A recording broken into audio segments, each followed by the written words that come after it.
Sorry, Ari. Gotta take you to director jail.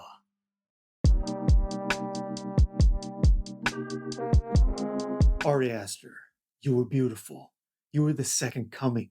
You were supposed to save us. The infant terrible of Hereditary, Midsommar, and Beau is Afraid is back. This time with a COVID-set satire. It's an unlikely swerve from a man who's punished us in multiple ways with his first three films. Well, I'm speaking too soon because Eddington is its own form of punishment.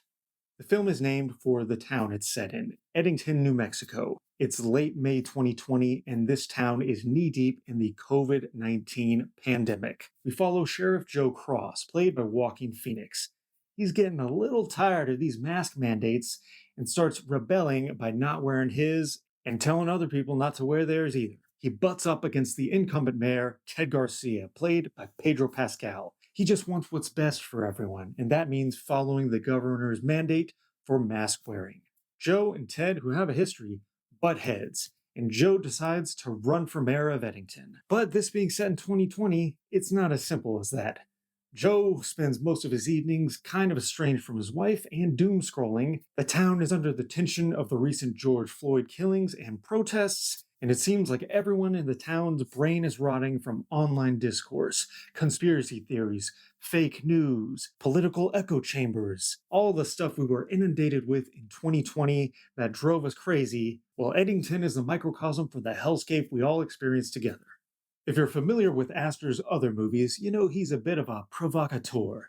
He burst on the scene with Hereditary, truly one of the best horror films probably of this new century. And then he followed it up with another hit, Midsommar. And with that, he proved he's excellent at directing actors, creating incredibly stressful scenes, and just generally creating unease and discomfort in his audience. But the cracks started to show with his last film, Beau is Afraid, a fantasia of Jewish guilt and repression. It was an overly ambitious project that slowly and slowly lost its power and meaning over a turgid 3 hours. Eddington isn't 3 hours, but it's 2.5, and that is a lot when it seems like Aster is wanting to spill everything out of his brain into this movie. But he's also wanting to tackle the seeds of our division, not just politics, but race and class and our own personal demons.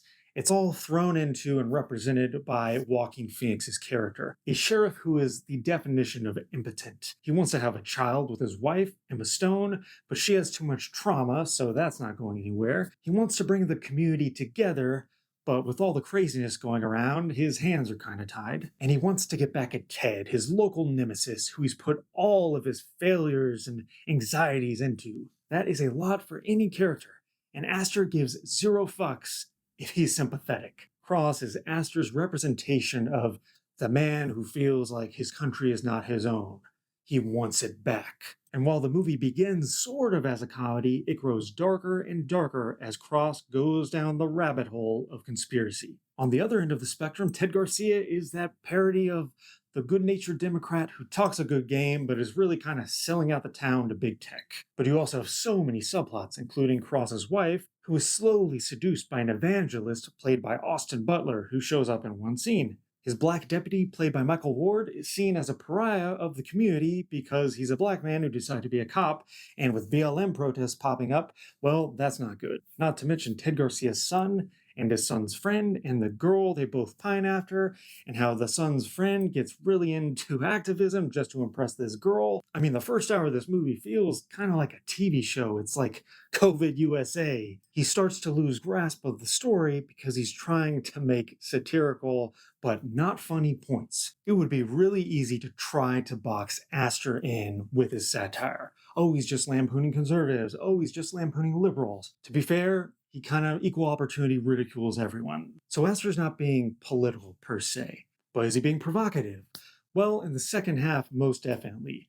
This is where the film pivots to more thriller territory, and it's where I actually started to perk up. Things get dark with the Joe Cross character, racial tensions really mount, and some of the seeds from the beginning started to grow. And I thought, okay, this is the type of movie we're doing, let's see how he takes it. But no, all those seeds are eventually dropped as the plot pivots once again to enter into more absurdist territory. Aster seems to cut off his story at the knees just as it's getting interesting, It seems to make more political points or to be more provocative or to prod more people. This is where it gets totally muddled. He keeps pulling the rug out from under us and escalating to more and more absurd degrees. But in some ways, he betrays and dismisses his own story just to get there. He sets up all these dominoes, and halfway through them falling, he just stomps around and totally scatters them and expects us to kind of interpret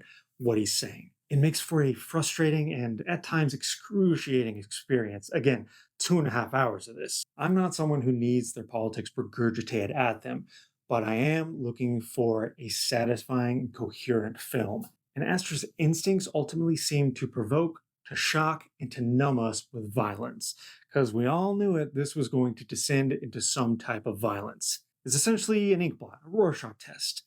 And if you bring in your political biases, you'll see it one way. If you bring in your film biases, you'll see it another.